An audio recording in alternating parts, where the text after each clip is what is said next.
Good afternoon. Thank you for joining us. We'll spend the hour on the massive political shakeup in the federal government and the Liberal Party after the stunning resignation of Chrystia Freeland from Cabinet.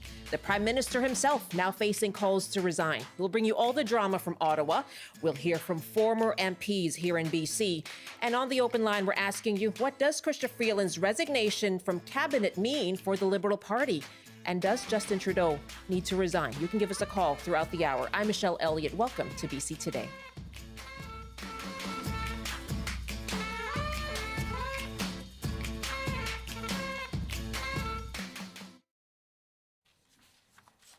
This morning at about 9 a.m. Eastern, Finance Minister Chrystia Freeland posted on social media a letter to Prime Minister Justin Trudeau. She wrote, "On Friday, you told me you no longer wanted me to serve as your finance minister and offered me another posting in the cabinet. Upon reflection, I have concluded that the only honest and viable path for me is to resign from the cabinet," end quote. She went on to write, "For the past number of weeks, you and I have found ourselves at odds about the best path forward for Canada." Now, Freeland has been a long time and trusted ally of the Prime Minister, but the letter took a dig at what she called, quote, costly political gimmicks. There have been reports in the media that the two have sparred over increased spending on announcements like the GST holiday. Our questions to you this hour: what is the impact of Chrystia Freeland resigning from Cabinet? And what needs to be the next step from Justin Trudeau? Do you think he needs to heed those calls to resign? You can give us a call, 1-800-825-5950, 604-669-3733. You can also hit pound 690 on your cell phone. You can email bctoday@cbc.ca. The opposition parties responded today. NDP leader Jagmeet Singh did call for Justin Trudeau to resign. He did so again in question period earlier. And Conservative leader Pierre Poilievre said the government is losing control. Today, mere hours before Trudeau's finance minister was to deliver a fall economic update that was expected to smash through her already massive deficit targets, she announced she no longer has confidence in the Prime Minister. Canadians were already anxious about the reckless $40 billion deficit the government had announced last spring. But today, in mere hours, they were expected to learn that it was much higher than that, threatening our social programs and our fiscal stability right in the middle of a potential trade war.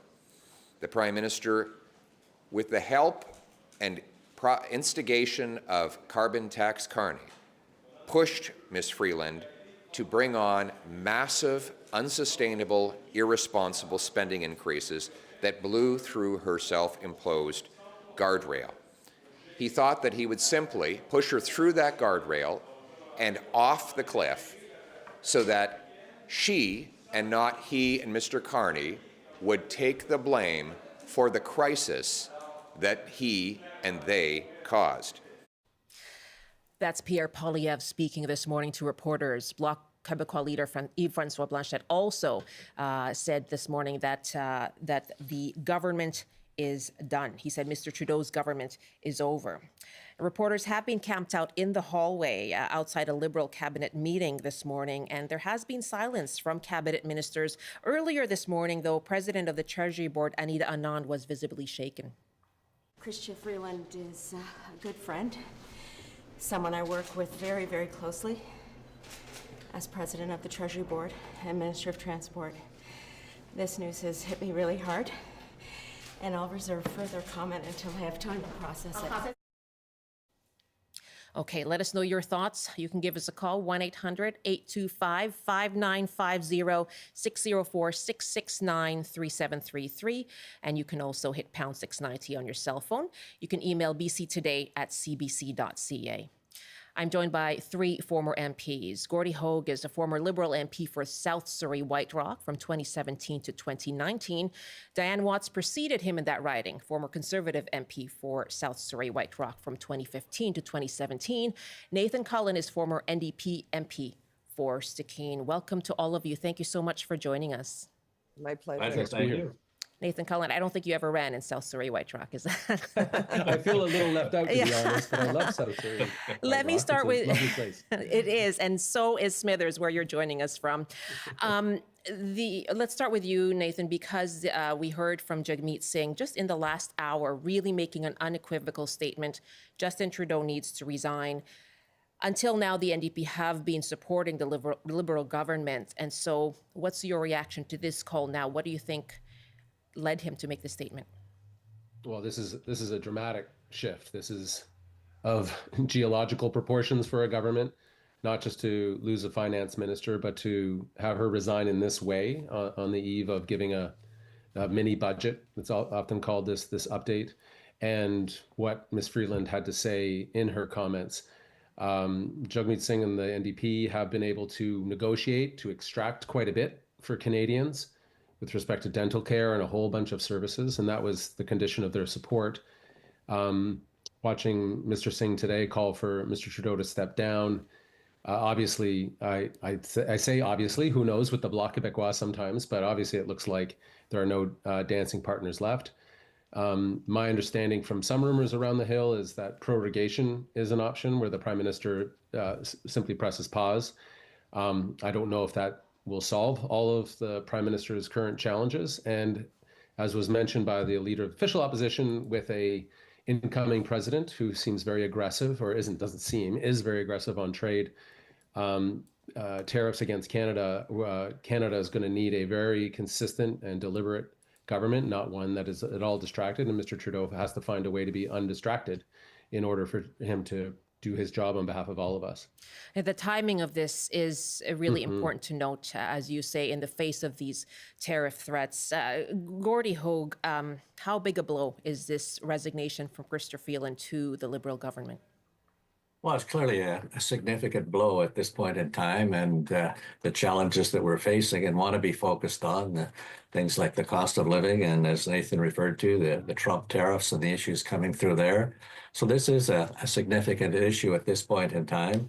And it's also, as I look back on what's happened in governments in the past, it seems that governments in power at most times come against challenges, whether this is one of the more significant ones, but certainly I've looked at the Conservatives' challenges. I know that when I was an MLA, that there were a number of times that we had leaders in similar challenges, similar positions, and having to work our way through that.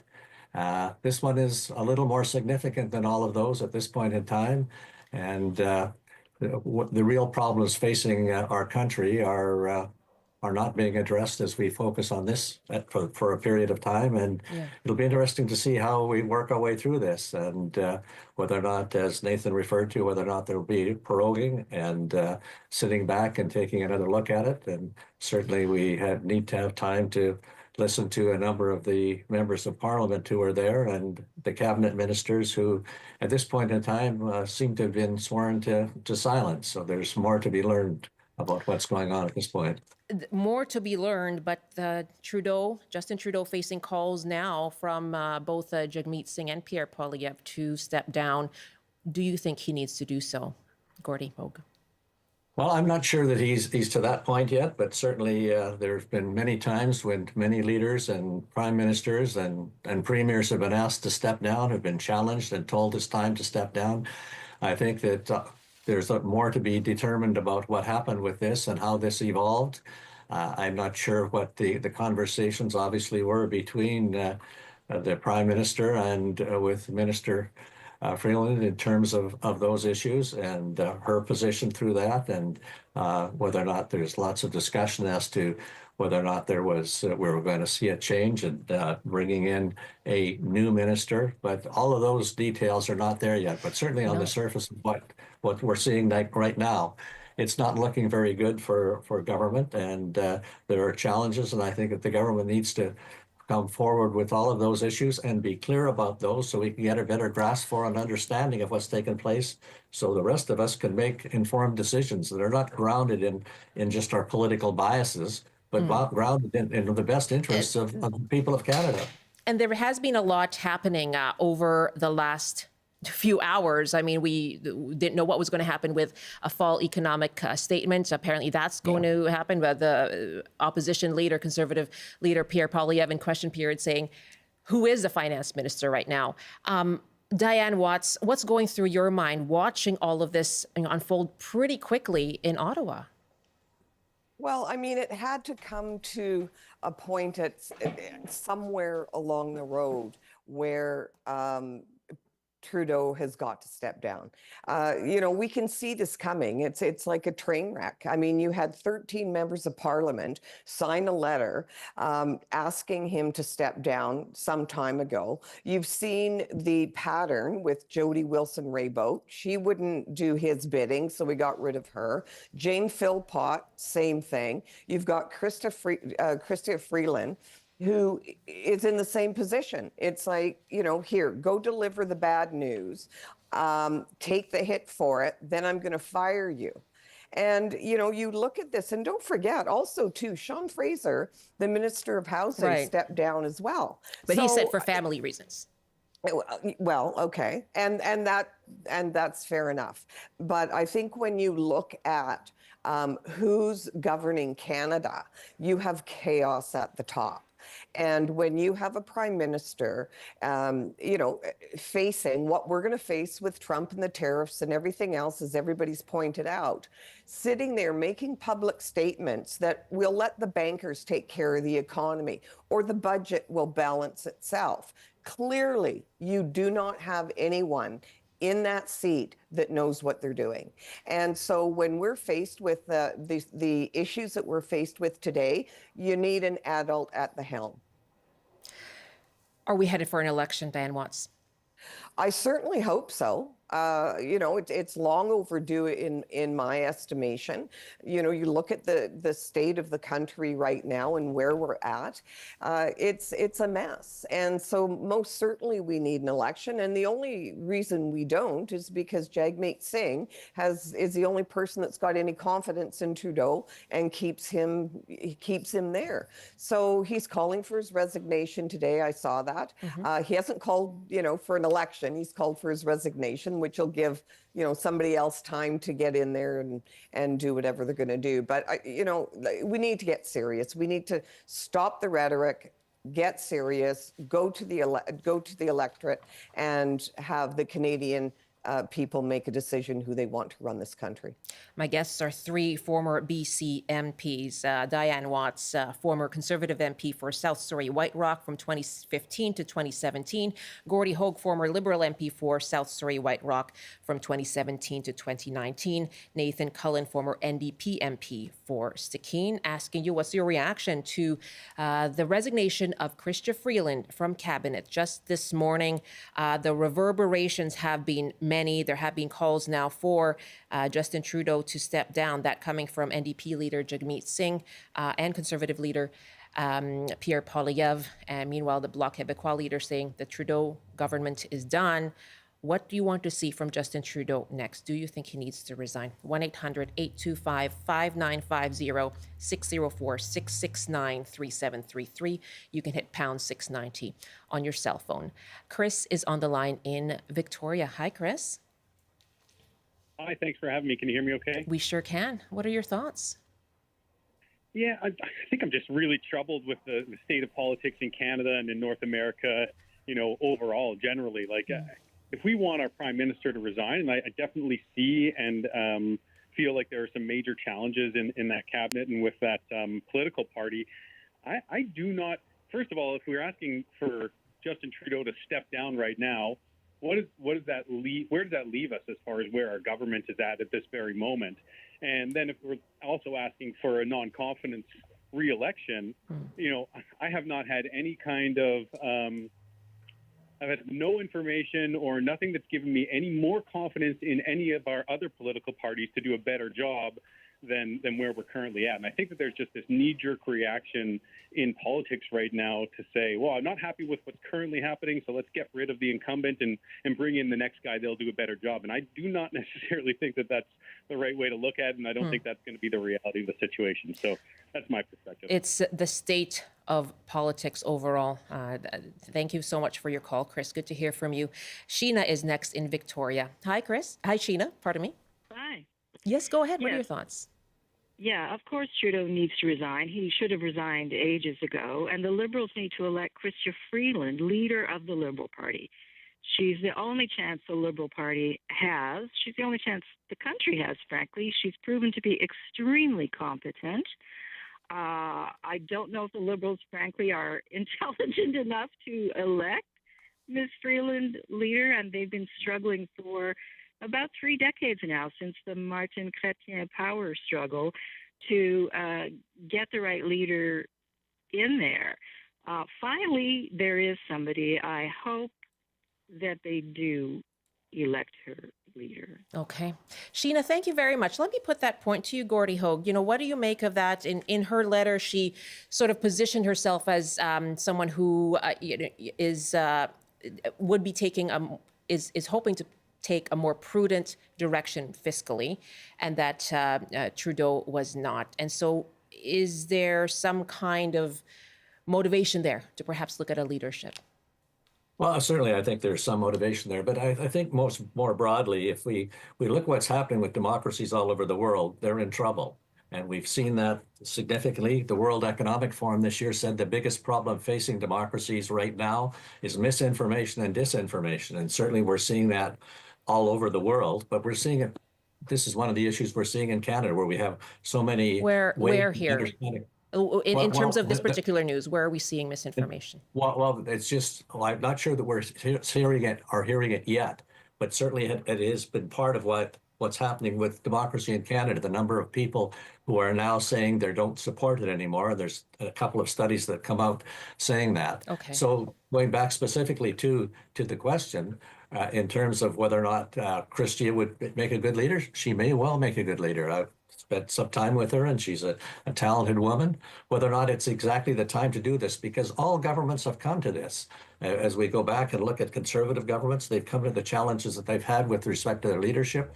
I've seen it a number of times provincially and have to work our way through that as well. So we've got significant challenges, and I don't think we have enough information that is grounded in good data to be able to make a decision about that right now. This is something that the Prime Minister, that Chrystia, and some of the other members are going to have to look at and respond to. And then all of us who are out here making those decisions and responding to them are going to have to become well informed and respond to that as well, recognizing that democracies around the world are in trouble, as those governments.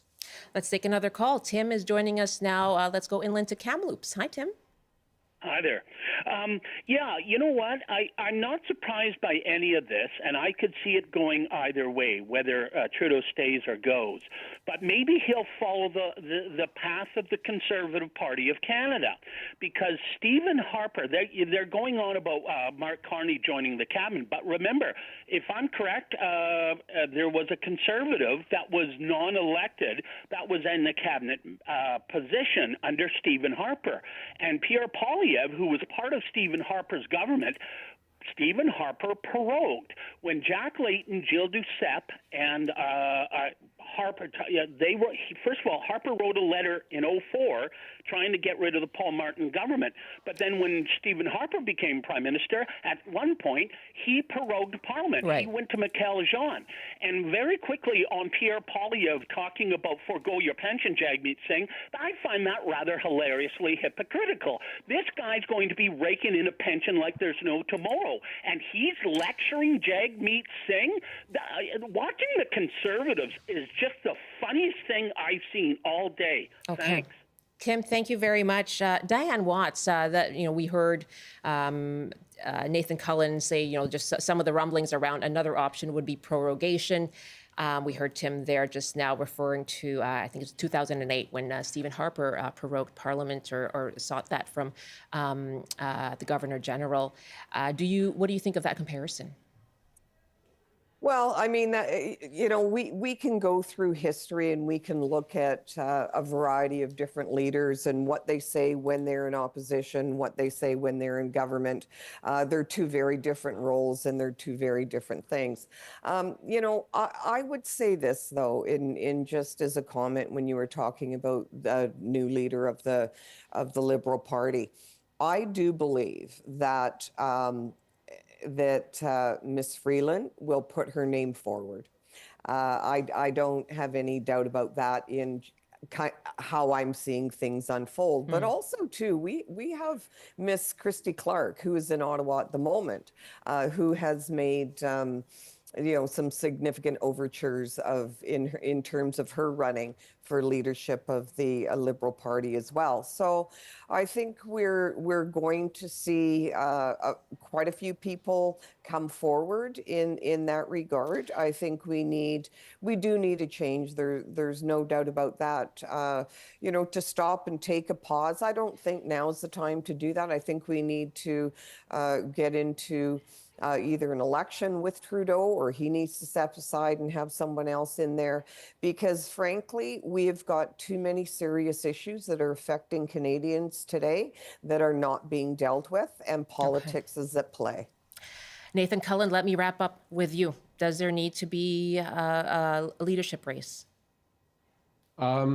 Potentially. It's certainly one of the there seem to be a few options. I mean, Trudeau could simply hear the criticisms and the choices from the opposition, just say step down now, call an election now, and he could be the candidate. He could prorogue, he could take pause for a few months, and in that prorogation decide to have a leadership race. Or he can try to govern again after a pause. My general rule with him is to not underestimate him. He's shown himself to be quite determined. Yet, all of the things that Gordie and Dianne talked about today and your callers are mounting, and they're significant, and there is heavy a headwind. Stephen Harper did probe Parliament on the very verge of a confidence vote, would have seen him go to an election. So yeah, he does have that option as well. And there is some precedence to it. It's not awesome. None of the options are probably what you'd consider awesome today for Mr. Trudeau, but some of this is of his own making. And his treatment of cabinet or whatnot, and certainly of the issues that Gordie talked about are front and center for Canadians as we head to the Christmas holidays. A lot of people are worried about the bills coming in the door, not so much the palace intrigue going on in Ottawa. I really thank all of you for picking up your phones today and joining us. Take care. My thanks to Gordie Hogg, former Liberal MP for South Surrey-White, Dianne Watts, also former Conservative MP for that riding, and Nathan Cullen, former NDP MP for Stikine. You can still call us now, 1-800-825-5950, 604-669-3733. Much more of your opinions and your thoughts coming up in our next half hour. Right now, this news that Chrystia Freeland was stepping down from cabinet did send shockwaves through Parliament in Ottawa.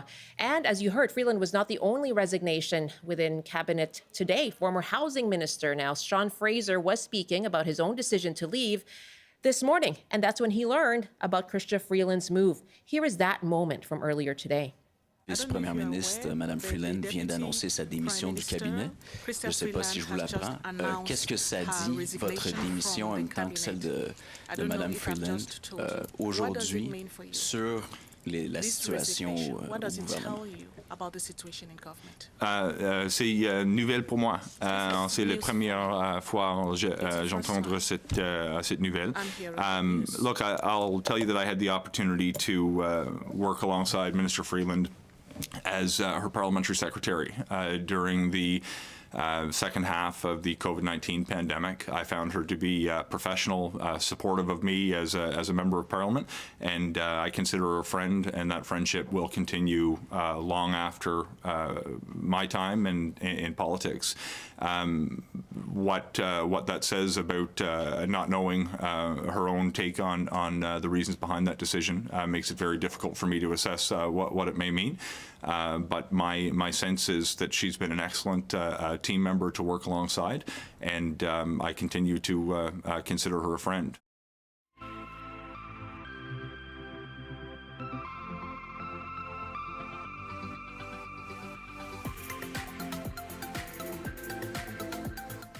You're with BC Today here on CBC, live on Radio 1, CBC Television, and live streaming as well on cbc.ca/BC and CBC News BC. I'm Michelle Elliott. Thanks so much for joining us. We are following the massive shakeup in Ottawa right now. This morning, former Finance Minister Chrystia Freeland stepping down, announcing her resignation from cabinet, posting on social media her letter to the Prime Minister, and in which she posted some criticism of economic decisions, of fiscal decisions, calling it gimmick, the political gimmicks. Quote, that's the quote from that letter. And so there have been, in the hours since that letter was posted, a lot of reverberation from that. And we've heard from opposition leaders already calling for Justin Trudeau's resignation. So we're asking you, what's your reaction to Chrystia Freeland's resignation from cabinet, from her letter and the words that she had to say, and what do you think needs to be the next step from the Prime Minister? We'll take more of your calls coming up after the CBC News Update with Rob Zimmerman. Good afternoon. A swearing-in ceremony is scheduled in about half an hour in Ottawa to name a new federal finance minister. Dominic LeBlanc is expected to replace Chrystia Freeland. As we've been hearing on the show, Freeland announced this morning she was resigning from the Trudeau caucus. Voters are going to the polls today in a federal by-election here in BC. The campaign in the Liberal-held riding of Cloverdale-Langley City is another test for the Trudeau Liberals. They've already lost 2 by-elections this year in ridings considered to be Liberal strongholds. And one person is dead, and the search continues for another after a slide this weekend in Lions Bay. The 2 people were in a home that was swept off its foundation on Saturday. The village of Lions Bay has declared a state of local emergency. And now the forecast on the north coast. A wind warning is in effect with gusts reaching 100 kilometers an hour. Lots of sunshine as well with a high of 2. Highs around -20 and mainly cloudy in the Peace. In the central interior, including Prince George, a mix of sun and cloud with a high of 6. Highs from -3 to 0 with snow in the Kootenays. In the southern interior, including Kelowna, periods of snow with a high of -1. And wet snow and rain at higher elevations here in Metro Vancouver and the Fraser Valley. A bit of sunshine in Greater Victoria this afternoon with highs around 8. That's your CBC News Update from Vancouver. Thank you very much, Rob. You're welcome. Many developments as we follow the story out of Ottawa today. As you heard from Rob Zimmerman there, a swearing-in ceremony is planned imminently for a new finance minister. We're going to get the latest as well from CBC parliamentary reporter Janice McGregor in a few minutes from now. She is based in Ottawa and will give us the very latest on this fast developing story. We'll be joined by a political scientist out of McGill as well in a couple of moments to try and put this into context for us. What are the options before Justin Trudeau right now? We have some emails coming in as well. Scott writes, Chrystia Freeland's resignation highlights a worrying trend. Qualified leaders stepping back while figures like Justin Trudeau, Pierre Poilievre, and Donald Trump dominate. Trump recently claimed he could, quote, turn on the faucet of Canada's water for the U.S., while Doug Ford announced Ontario would stop exporting electricity. Both rivers and electricity grids are part of interconnected systems that can't simply be shut off without risking collapse. These oversimplified statements show a lack of understanding of complex realities. Canada needs more intelligence in government, not less. Let's demand leaders who prioritize informed decision-making. Anne writes, Trudeau has now lost at least 3 strong women over his term as Liberal leader. He calls himself a feminist, but obviously he cannot take criticism from strong and very capable women. I liked him for years, but he needs to go now. Lisa writes, I was totally shocked to hear this news this morning. I do not think it is good for our government at this time. I admire Freeland and think she would make a good replacement for Trudeau. It's probably the worst time to have this happen when there are so many challenges ahead. Thanks for all of your emails. BC Today at cbc.ca.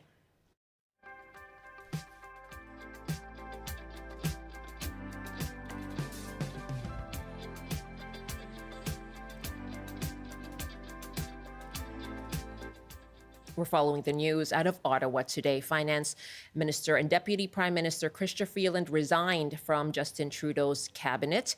And in the wake of that, there have been calls from opposition leaders for Trudeau to step down. And so we're asking you, what does this mean for the Liberal Party and the Liberal government? And do you think Justin Trudeau needs to heed those calls to resign? You can call us 1-800-825-5950, 604-669-3733. You can hit pound 690 on your cell phone. Our email as well is bctoday@cbc.ca. Joining me now for more context on this is Tarya Jadi. He's an assistant professor in political science at McGill University and joins me from Montreal. Hello, good afternoon. Good afternoon. Hi, how are you doing? I am well. What did you think when you heard the news this morning?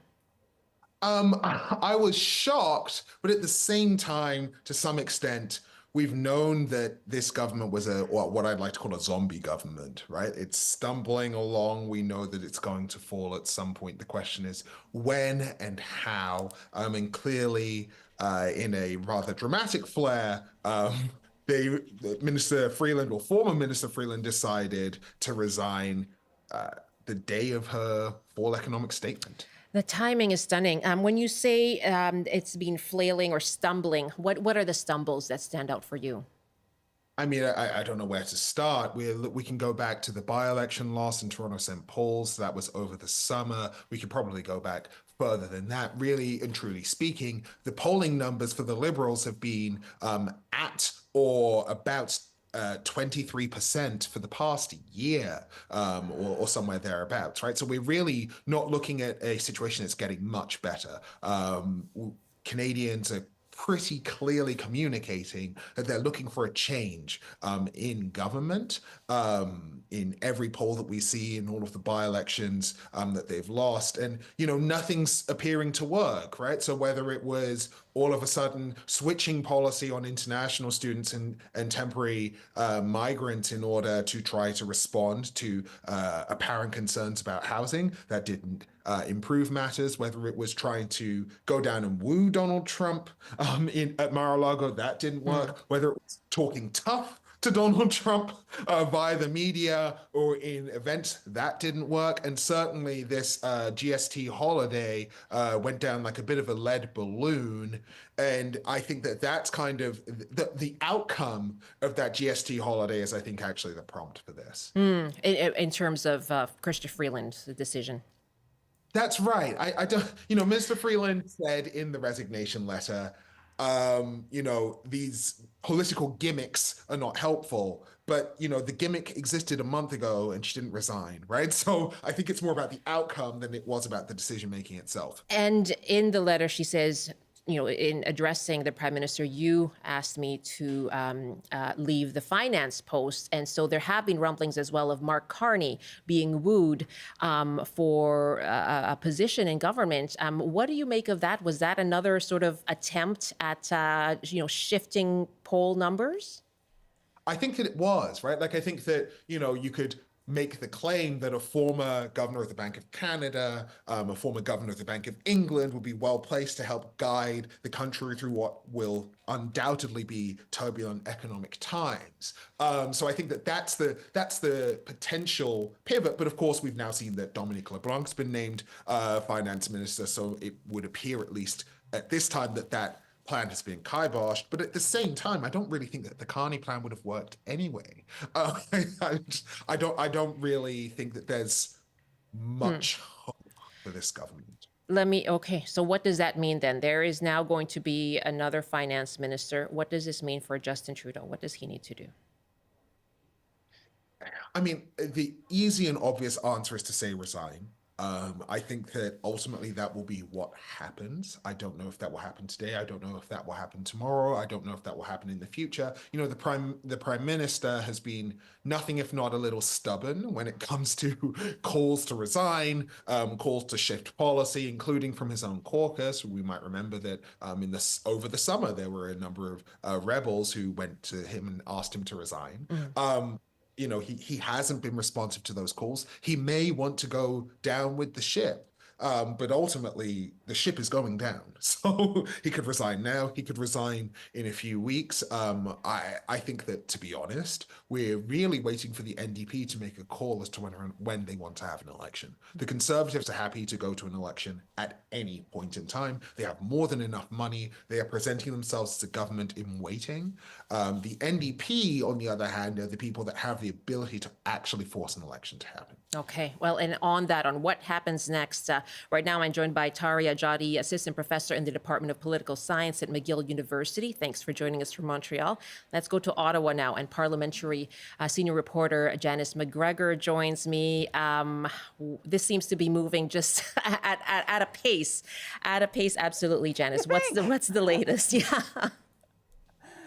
So right before I joined you, I don't mind sharing that we are still trying to figure out how the rest of the afternoon is going to go here. The latest information we have is that there will be a swearing in of a new finance minister at Rideau Hall about 20 minutes from now, 4 o'clock Eastern, 1 o'clock on the West Coast. Our understanding is that rather than be without a finance minister, that Dominic LeBlanc, who is currently the public safety minister and obviously personally and professionally very close to Justin Trudeau, will be taking this on. Now, is this a permanent assignment or is this a short-term gap filler? We do not know that. I want to make that really clear. This is not the big cabinet shuffle that we are expecting to happen sometime this week that perhaps feels even more necessary in the wake of today's news. We are still waiting for updates on that. The other thing that we are expecting to happen on or around 4 p.m. Eastern, 1 o'clock Pacific, is a fall economic statement. Now, how would that happen if the person being sworn in as finance minister is down at Rideau Hall? We understand that the government House Leader, Karina Gould, will be tabling that document. Many of our colleagues, if people aren't familiar with how these budgets and fall economic statements work, like half of our colleagues are in a lockup right now. We've been covering this with only sort of half the team, if you will, because they are elsewhere, but they will be released at 4 o'clock to tell us the state of the books, the state of the public accounts, what new measures are in there that we don't know about already, although some aspects of it some aspects were announced in advance. But that will be tabled. Now, will there be a speech in the House of Commons to lay that out the way we would have expected if Chrystia Freeland was still on the job? I have to say, unfortunately, that's a question mark too. So even in terms of how things are going to go for the next hour or so, this is still a moving target, let alone the other questions you're probably going to ask me about what's going to happen later on tonight and tomorrow and the day after that. So, we are dealing with chess pieces that move in order. Those are the next couple of things that will happen. And then obviously there's bigger stuff after that. Are you hearing from any of the cabinet ministers, any Liberal caucus members? So another thing we're watching for at 5 o'clock Eastern is a national caucus meeting. So that would be all of the Liberals and Justin Trudeau's caucus getting together to talk about today's developments. Over the course of today, we have had statements either in front of a camera in a couple of situations, but often on social media from 1, 2, 3, 4, I think we're up to 5, maybe 6.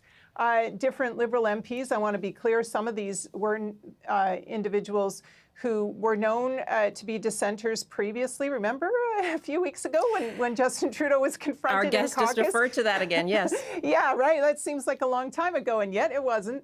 Some of the people speaking out today would fall into that category, so I'm not sure all of these statements are a surprise, but we are hearing this afternoon calls for Justin Trudeau to resign from inside his own caucus. So we are back to that again. And so you have to watch for what the next shoe is that drops. Whether this is something that will snowball and become a bigger movement than, say, the couple dozen that sort of were purportedly involved in the letter or the document that was circulated and signed earlier in the fall. Would there be cabinet ministers now, or at least people who up to today were cabinet ministers, who get involved in that? This is all really unclear. And then, of course, after this, like I mentioned, we will need some kind of a proper big cabinet shuffle because we now don't have a housing minister, right? With Sean Fraser leaving, yeah. That's right. Remember that was the resignation story that started today. Right. And we previously, sort of in the fall, lost a transport minister, an employment minister, and we've had people doing double duty in a way that's probably unsustainable for too much longer. Plus, there are 4 ministers in the cabinet who have indicated they don't want to run again, that their ministerial lives are coming to a natural conclusion, and presumably they want out sooner rather than later. So this was already going to be a pretty wholesale shuffle with a lot of moving parts. And now sort of the biggest piece, is also moving around. Just an extraordinary sort of few hours here, and a sense that there's a lot more still to come. I appreciate you taking us through the timeline. So we'll we'll watch for about 15 minutes from now, Janice, and see what comes in the coming hours and days. Don't look away. 5 more things will happen. You can't. Exactly. Yeah, I'm sure you must have gotten a text or something while you were on with us. Thank you very much. You're most welcome. That's Janice McGregor, CBC Senior Parliamentary Reporter. Let's just go to one of our callers right now, Gary, on the line. Hi, thanks for holding. Hi, thanks for having me. Yeah, I think I'm kind of just echoing kind of what some of the other callers and what I've just been hearing throughout this program. I personally think a lot of people are just fed up, regardless of which party they're supporting. I think, just looking at some of those recent events and what's happening, for example, this GST holiday, I was just looking at Twitter. There's, screenshots of people that show that Pepsi is opting out of this GST program, and they're not really going to be, they're not going to be exempting it, and there's no plan for that. Previously, ministers, we just see 2 ministers stepping down, and it's quite surprising that the government didn't have a contingency plan. At least that's what people are speculating, that if Chrystia Freeland said she's going to resign, that there was no backup plan. It's almost like it was expected that she was just going to be okay with a new position. And, even if we look at, for example, the president, he went to Florida to have a good meeting, but then he goes on to insult and say that it's the voters that didn't, support a new woman president. It's almost like he's shaming them. And this is kind of going into a new negotiation with that president. So I'd be a little bit surprised what comes out of it if that's kind of the tone that, we're seeing. And it would be detrimental to the government to, negotiate a deal. And it may not even be fair for us. And then he simply walks away for the next election, which is due in November. Yeah. More uncertainty there that just contributes to it. Gary, thank you very much. Deborah is next in Burnaby. Hi, Deborah. Hi, thank you very much. Yes, I think that Mr. Trudeau should step down, but no matter what, I really fear for Canada and, in fact, the state of democracy everywhere. When Gordon Hogg was speaking previously, he talked about, democracy in trouble, but he didn't mention, I think, that one of the critical reasons that people have given up on democracy is if, to the extent we've ever had it, we don't really have it anymore because of the massive wealth inequalities. Chrystia Freeland herself wrote the book The Plutocrats a good number of years ago, but there's a recent book now called Titan. Just a second, let me pull up the title again. Titans of Capital, How Concentrated Wealth Threatens Humanity. It threatens democracy as well, because it's not one vote, one person. It's $1, one policy that gets made. So the billionaires and trillionaire class are making the decisions. Okay. If 0.5% of the population of the world, that's 40 million people, are making decisions that are threatening democracy and humanity. Deborah, and they're making the investment decisions thank you. for war. Thank you very much. I'm going to jump in just because we have other callers, but wealth inequality, and as we know, that sense of the crushing cost of living is certainly one that has been weighing on so many Canadians, and that's something that the Liberal government was trying to address. And this is why we hear about the GST holiday, and that, as you heard from our guest earlier, that sort of has fallen flat when it comes to changing the dial on polling. But certainly certainly one of the big issues is cost of living. Scott is next in Burnaby. Hi, Scott. Hi there. Hi. What are your thoughts? I echo a lot of your callers and writers. This is just another sign of qualified individuals leaving government and being left with the scraps. I agree with the idea of the plutocrats. We have Pierre Poilievre, we have Justin Trudeau, who both haven't had really qualified jobs before. They would never be hired as a CEO, and yet we're going to allow them to run a country. So then we have Doug Ford, who recently said he was going to shut off electricity, as one of your writers. And it cannot happen. If you do that, you would have an entire collapse of the electricity system on the eastern seaboard. And I'm an electrical engineer. So what I see is politicians overriding the laws of physics, and eventually they will lose because the laws of physics do not care about politics. As our earlier email writer said, oversimplification, I think is what you're referring to. Scott, thank you very much. Rajinder in West Vancouver, what's your reaction to Chrystia Freeland stepping down from cabinet? I'm utterly shocked that Chrystia Freeland would step down when the Liberal Party is floundering on an international platform and definitely on the national platform. And we need strong leadership with diplomacy background. And we need people like her to stay in the game, not to back out. And certainly it's so disappointing that a woman leader would step down from such a big role rather than stay in and fight the fight. Trudeau, I mean, people have no confidence in him now whatsoever. But in the first place, how did we ever elect someone who lacks the kind of intelligence required to actually be the prime minister of our country? Do you think he needs to resign?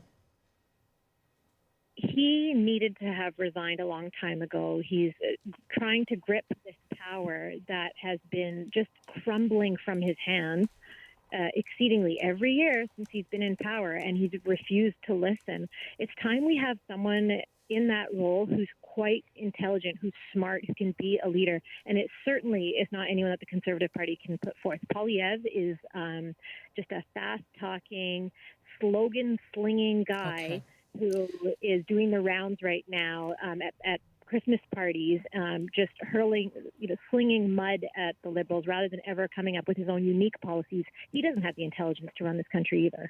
Rajinder, thank you. Let me wrap up with Ron in Saanich. Hi, Ron. Yes, hi. Thanks for taking my call. Sure. Listeners will remember that, ironically, 2 days ago, Justin was bragging about being such a strong feminist in contrast to U.S. President Trump. And here he fires a very capable, trained economist, Chrystia Freeland. What's that about? I don't understand. I think he should resign. Okay. Ron, thank you very much, referring to the comments Justin Trudeau made about the United States for a second time not electing a woman politician.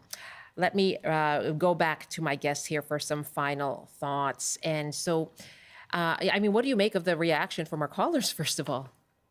Well, I'll certainly say that your callers are articulate and very on the ball. I echo a lot of their criticisms broadly about the state of democracy in the world and this country. I echo their skepticism about the current offerings from any of the parties in our federal government. And I certainly think that it probably is time for the Prime Minister to go. What does this say? Let's talk about that state of democracy. Have you seen this before, by the way? How unprecedented is today's events? Are today's events? Today's events are pretty unprecedented. I mean, in the past, with the resignation of Brian Mulroney, there was certainly acrimony in what was the Progressive Conservative Party at that time with Lucien Bouchard, right? Like, so we've seen things somewhat like this before. Canada is certainly prone to parties that like to kind of eat themselves to some extent. Sometimes with scandal, yeah. Mm-hmm. Right, with scandal. But this is really quite notable. Certainly the timing of this, the kind of really kind of vociferous kind of pushback that people are giving online, on social media, and of course the targeted comments from Chrystia Freeland. I mean, that's notable. It was particularly acerbic today. What are you going to be watching for? As we heard from Janice McGregor, there are two things happening in about 6 minutes from now, the swearing in of Dominic LeBlanc as new finance minister. At the same time, the fall economic statement that was supposed to be delivered by the finance minister, which cannot happen, again, physics. But and then later on, a caucus meeting. Oh, and what are you going to be watching for? I'll be watching the caucus meeting. I mean, of course, we won't be privy to that. But one of the kind of characterizations of this iteration of the Liberal Party is that unlike previous versions of this party that, had their factions, but they were broadly brokerage parties, they were parties with kind of regional caucuses that were really quite strong. This party has been exceptionally concentrated in terms of the center, in terms of power. And it's only very recently, over the past year, that you've had people actually being willing to rebel, that you've had this capacity for people to kind of say, hey, we don't like the direction that things are going. At any other time before then, we can obviously think about the firing of Jody Wilson-Raybould, Selena Cesar-Chavannes, and Jane Philpott, that people were just simply turfed and everyone kind of towed the party line. So I'll be interested to see how many people are going to suggest that it's time for the Prime Minister to go. I cannot imagine that backbenchers are happy with the way that things are going. I don't know that Minister Freeland was particularly popular, but it says something quite significant when you have that kind of criticism in a public letter, a public resignation letter. So what are the caucus members going to make of this? And will they demand a resignation? What will happen here? That's an interesting point. Professor Ajadi, thank you so much for joining us. Thanks for having me. Tari Ajadi joined me from Montreal, assistant professor in political science at McGill. I have 90 seconds, but I'm going to go to Jacob in Vancouver. Hi, Jacob. Thanks for taking my call. Yes. I've been listening to the program for the last hour or so, and I want to kind of pose a question to, CBC and the viewers. There's a lot of talk about, what has happened this morning. I'm more curious what people want to see going forward. I think that some of Freeland's recent policies, especially around housing affordability, where it maybe ended up creating more debt than actual equity for owners. I think that a policy going forward should be to try to reinvest in, young elite talent, whether that's, people coming out of university or trades or things like that, and focusing on growing and developing their wealth in Canada. You just had a caller talking about wealth inequality. Well, there's also a huge wealth inequality between Canada and the United States. And, I have a lot of close personal friends that even recently have gone down to the United States in search of better economic outcomes. Okay. I would love to see Canada take a more forward approach in reinvesting in our youth and making sure that there's a lot of incentives to grow your wealth in Canada. And I think that the whole economy will benefit. I'm so glad that we got you on, Jacob. Thank you very much for your call. As Jacob in Vancouver, looking deeper into the future. Well, in the very near future, in a few minutes from now, there will be a couple of things happening. The financial fall economic update and swearing in of a new finance minister. Many more developments throughout the day. Of course, we'll watch them here on CBC.